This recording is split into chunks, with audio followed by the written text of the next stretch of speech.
Oh my God. Okay, this was so easy. Who said I love you first? Dimitri.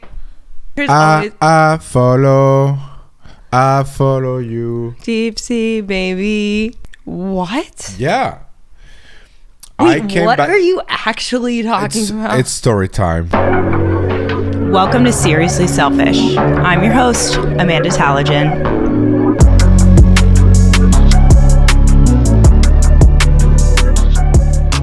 Welcome back to Seriously Selfish, you selfish mother beeps. Today we have a very special guest, my husband, Dimitri. Let's just run through a few quick facts about Dimitri, okay? This man has been by my side for 10 years, and he's amazing. He's funny. He's smart. He's loyal. We met in London. We moved to the US together 7 years ago. Wow. And you may have seen him in my series on TikTok, Chopper Chow. You may have also seen him being hilarious and funny and very supportive in some of my other videos. Oh yeah, and he's my baby daddy. Today, I'm going to be asking you questions from a Q&A that I ran on Instagram. And I want you to answer all of them honestly, truthfully, and if you could overexpose yourself, it would be greatly appreciated. No problem That's what we want. I didn't let him know any of these questions prior, just so you know. This is straight up. Okay, let's start off with an easy one. What do you do for work? Well, as of last week, I only have one job. Congratulations. And, yes, I manage a restaurant in New York City, fine dining restaurant in the city. Is it considered a Michelin star yet? No, not yet. It just as of today, we're considered in the as a good prospect for Michelin. Yeah. Congratulations. Not yet, but thank you. Congratulations on being a good prospect. Thank you. How did you meet? This really varies. I'm just going to say this. Sorry. I'm going to say this. I'm convinced that I never met Dimitri prior to the day that I moved into the apartment that we lived in together, because we were roommates. So I'm convinced we met because we were roommates. Dimitri remembers meeting me prior to that. Yeah. I remember you being so into me. What? Yeah.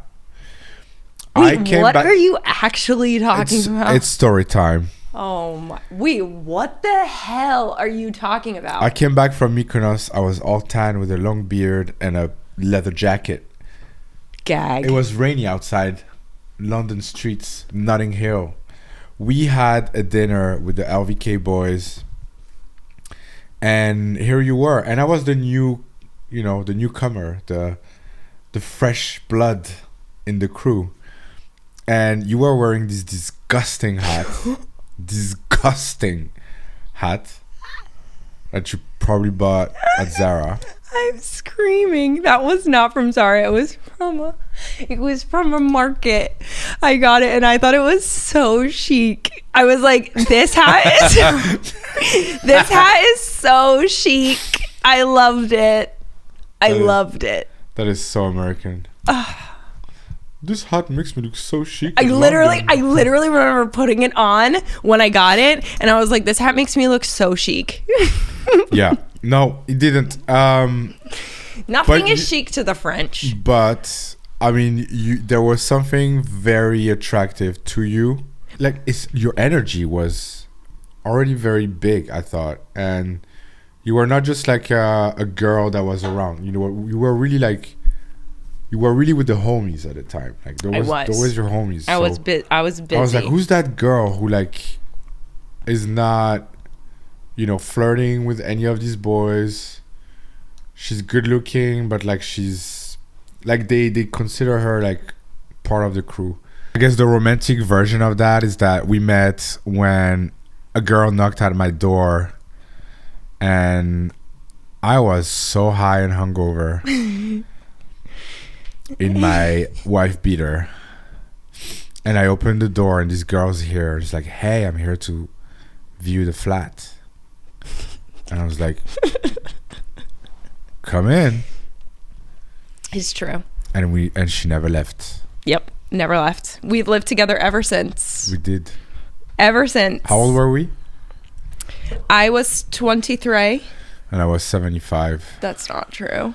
What made you fall in love with your wife?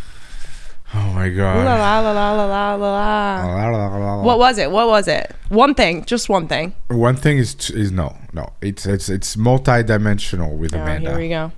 It's how you made me feel like I had so much more potential than I thought I did, and that I was not there yet.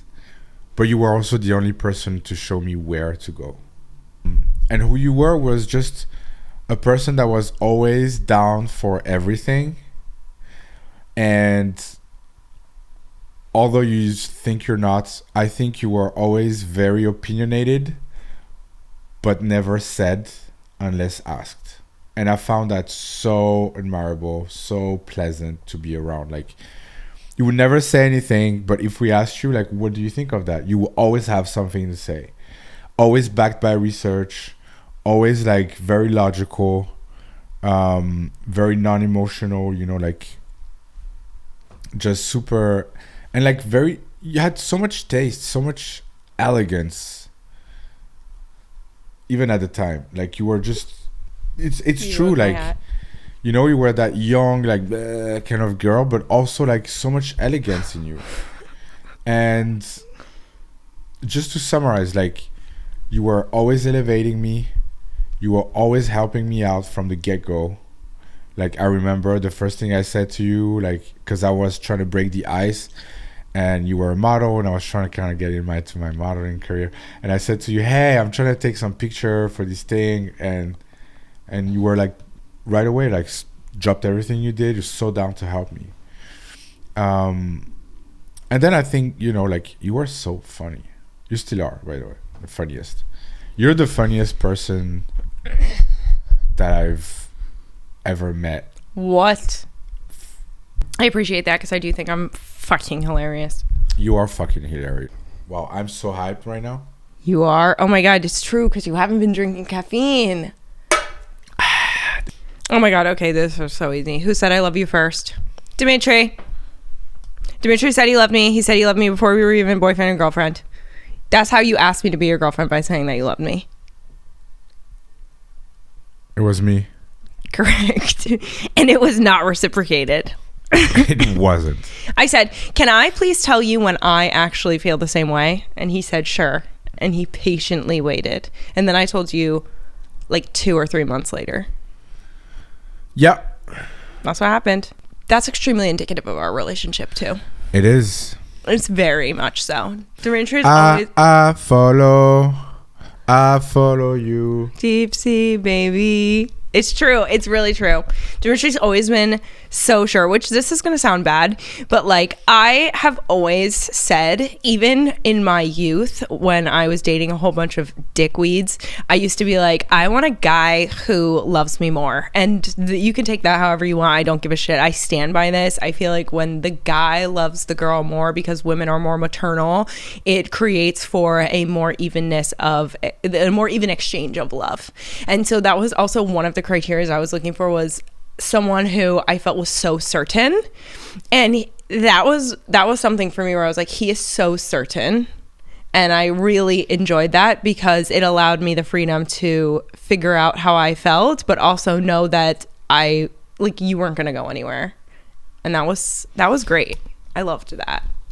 And it's still the same today, honestly. I know Dimitri speaks French, but his name is obviously Greek. Does he speak Greek too? Reverse. I do speak Greek, yes. I think not as fluently as, French or Italian, but can definitely order dinner and, chat a little bit. True. Yeah. I'm actually on Duolingo trying to learn more Greek right now. Oh, is that what you're doing on there? Yeah. I didn't know that. Greek and also improving my Spanish. I see. Okay, people want to know the clothes, the fashion. Where did you get your sense of style? And where do you shop? Cool. So let's start by, giving props to the queen of queens. Queen of Queens. to the queen. Appreciate that. Queen of fashion, Amanda Dimitri, I'm not. who really, really, really helped me refine my wardrobe, as she loves to say.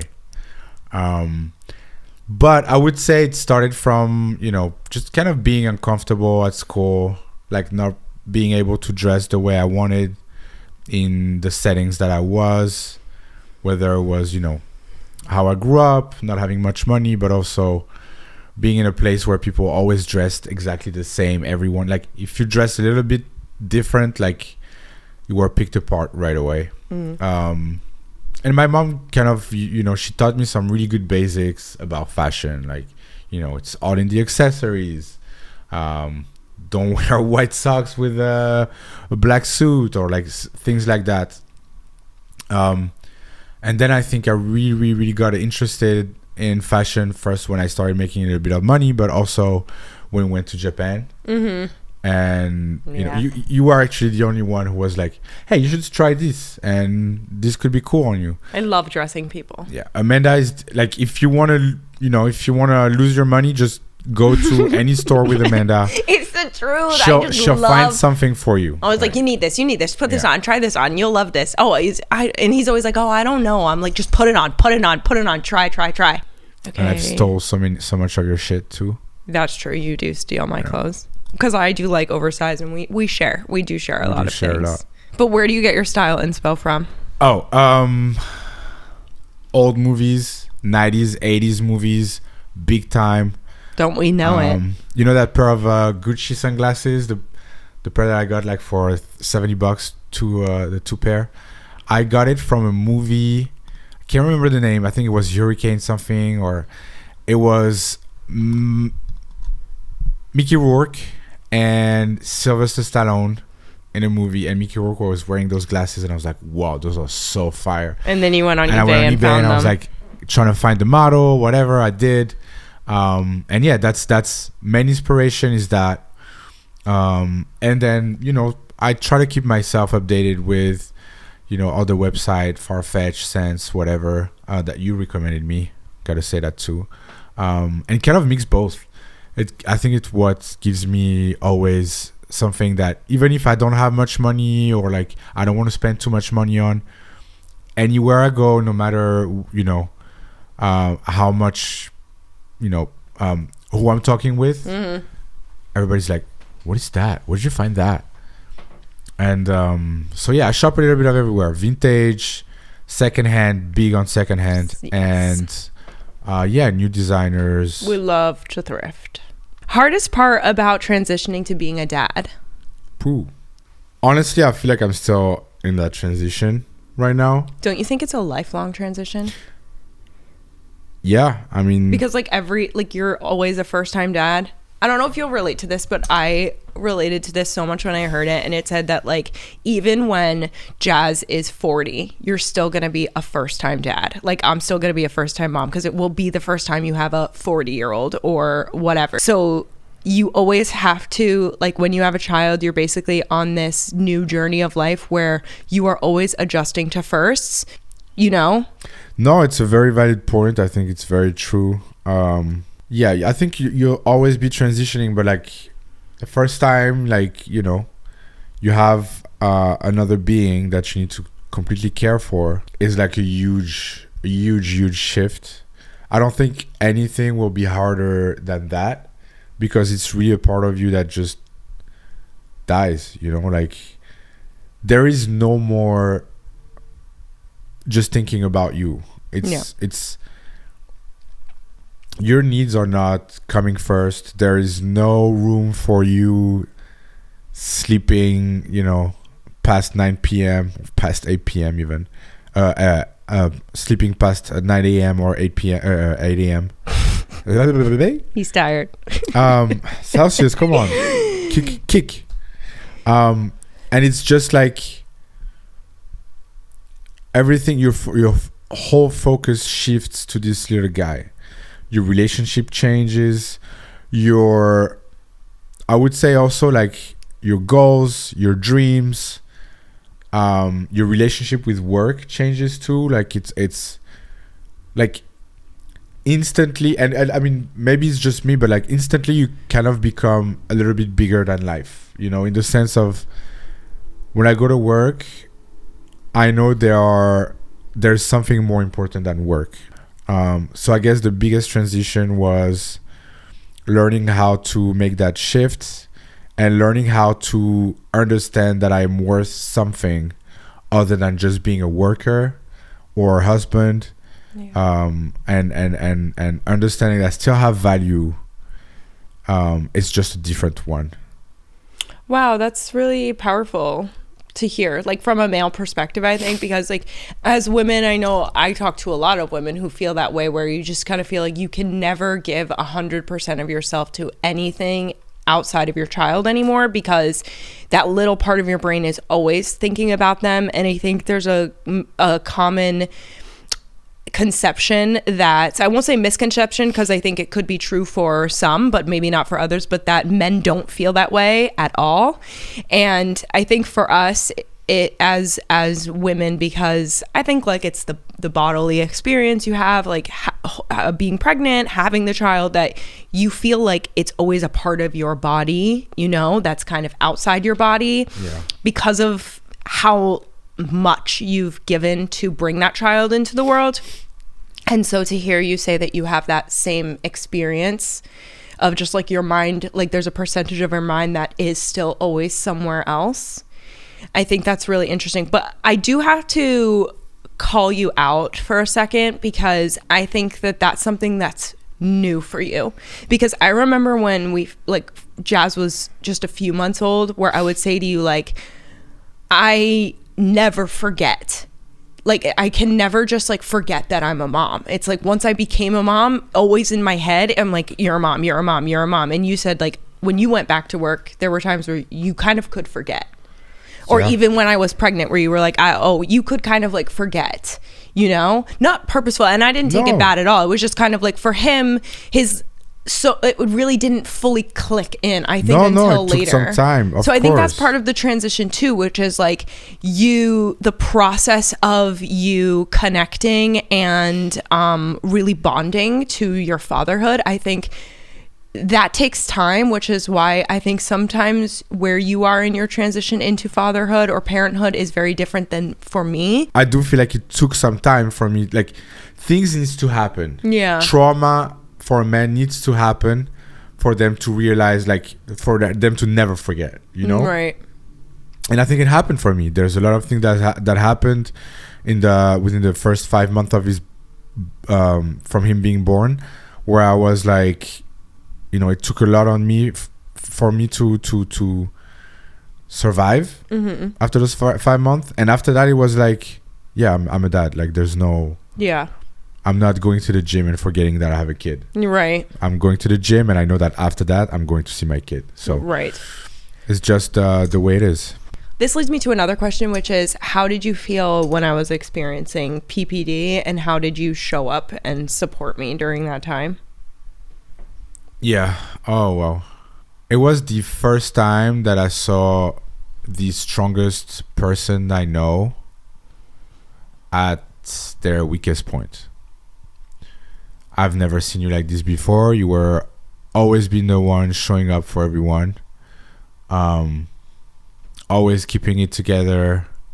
And you've been there for me so many times that very naturally was the first time where I was, you cannot fuck this up, and you have to be there for her the way she's been there for you so many times.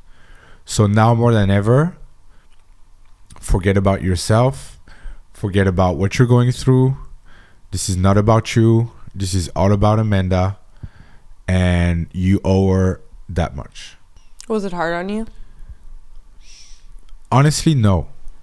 Because I really, like, after, yes. But on the moment, the only thing that was hard is just seeing you like that. You know? Like, otherwise... And actually, you know what? I'm sorry that I kind of put a time frame to your PPD. Like, subconsciously, after a while, 6 months or I don't know how long, I was like, it kind of started to shift, and I kind of started to experience some sort of, depression and things like that. And I kind of not forgot that you might still be in there, but because you started feeling better and, smiling and just being yourself again, I think I could have supported you for way longer. I think that's the hardest part about PPD. I think that's the hardest thing, and so many women I talk to, it's the same experience, because it's so easy, well, for the most part, for someone to be there for you when you are so down and out and you are just depressed. The issue is that a lot of women who experience PPD, it's a roller coaster, and people don't know. Like, think about it. When we were in the hospital, and even any of my OB appointments, no one ever talked to us about PPD. No one ever said, do you have any preparation in case postpartum depression happens? Do you guys need a pamphlet? Do you need to be educated about this? The only person who asked me how I wanted to be taken care of if I experienced PPD? You. The day after Jazz was born, you looked at me and you said, I know a lot of women experience a big hormonal dip after they have their child. Is there a way that I can support you if that does happen? And I remember looking at him and being like, you're insane. Like, I'm literally fine. Everything's going to be amazing. It's going to be perfect. It's going to be beautiful. But like, I guess just like be there for me. And it's so wild because not 3 days after that, boom, straight, like rock freaking bottom. I felt it like overtake my body. And I remember, did I say to you or you said to me, I think you're depressed? I don't remember. I think it was like a mutual, like, I think this is happening kind of thing. But looking back now, it's like with no tools and really no awareness or anybody talking to us that this was a possibility, which I do think medical professionals do have an obligation. There's none of that in the big fat folder that you get when you bring your baby home. There's nothing about maternal care and what you could experience after. I think they do have an obligation to talk to you about that. And that's something that I'm very passionate about and why I talk about it so much, because I think it's so scary and the timeline of it is so freaking long for so many that you just feel like you're broken. And I really appreciate that you were educated enough that was something that you had looked into, because it's true, as a first-time mom and when you're pregnant, there's so much that you're worried about, and look, the last thing you're thinking about is yourself, and you really had done that, and I think it shows how supportive you really were. Well, it's also when you see this child who's in such good health, he's funny, he's so beautiful, so cute, and we had built such a beautiful life for ourselves, and it just felt like neither of us could see it. Yeah. When I said, are you going to get better? It was also a question to myself of like, are we going to get better here? Like, or is this, why can we not, you and I, be grateful for what we have accomplished without any fucking help? But that's also the craziest part, because that's where so much of the guilt comes from. Like, after your depression starts to lift, then you just feel so guilty because you're like, why wasn't I grateful? But depression has nothing to do with gratitude, and it's genuinely uncontrollable. Do you know what I mean? That's the worst part, and that's why I really agree with you with like professionals should really like put a real pin on this. Is because mental health issues are the hardest to combat. There's not really any like cure per se. It's not physical, right? So and people don't talk about it. They don't, but it's so easy to just like get like in that vortex of like bad thoughts and and it's so hard to get out of it. Like it's so hard to just climb that ladder up and like see the surface and be like, oh, I'm actually okay. No, like the you can go deeper and deeper and deeper and never get out of it. Okay, wait. Tell us something about your wife that we don't already know. They know everything. Do they know about your water bottle addiction?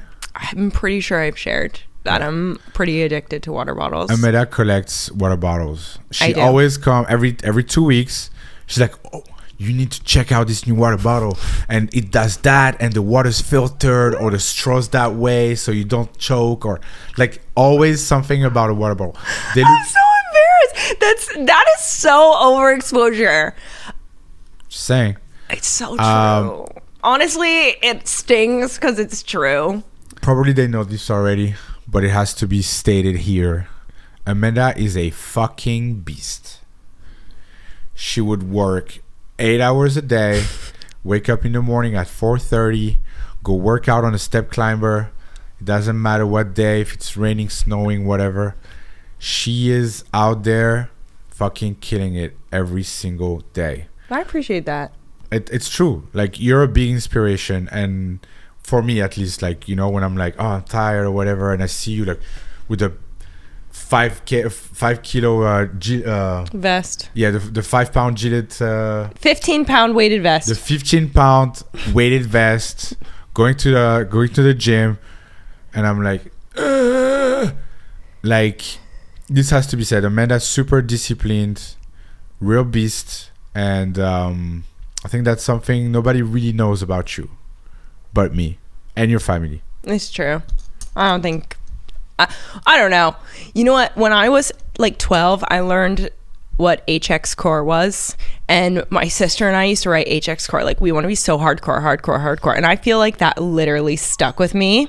And then my dad used to wake me up at 4:00 in the morning to go work out and train before school so that I could be ready for preseason of whatever sport I was playing. And that shit doesn't leave you. Like, it is ingrained in you. And I think that, like, it's a slay, like, it's a great thing, and I love that I am very like go, but I also think like it's very harmful because I don't ever know when to take a break. I get so burnt out, and I don't ever know when to be like, no, I think I should just relax. Like, motherhood has taught me that relaxation is a necessary part, or else I'm just going to like turn to dust and ashes. What is relaxing? Actually, you taught me that. You taught me how to relax. That relaxation doesn't mean lazy. Relaxation is it's a luxury of life. I always saw relaxing as laziness, but like your appreciation for movies, for a night in, it really gave me something, and I appreciate that. So I think that's another way we balance each other out. You're welcome. Cheers. This is a Greek. Cheers. We know how to relax. Thank you so much for doing this with me. It was so nice to have this experience, and I hope that you left. I know. I wanted it to feel really weird because this would have been too normal. This keeps you on your toes. This specifically is needed. Don't. Dimitri and I are gonna romance is alive. Yeah. No, Dimitri and I are going to do one episode together a month as of now. That's the plan. And I'm so pumped about it because I really loved doing this with you. Honestly, I had such a ball. I don't know if the Celsius or if it's us. If you relate to any of this or experienced any of this in your relationship, let us know in the comments. Also, if you have any other questions for Dimitri, we will definitely be doing another Q&A, or even for me, so you can DM me on Instagram or TikTok, and we'll see you next week. And don't forget to subscribe and share with a friend. Dimitri wants to say that every single episode. He wants me to say share and subscribe with a friend in every single episode. I think it's so corny, but since you're here once a week, you are allowed to say subscribe and share with a friend. Thank you for watching, and don't forget to stay selfish.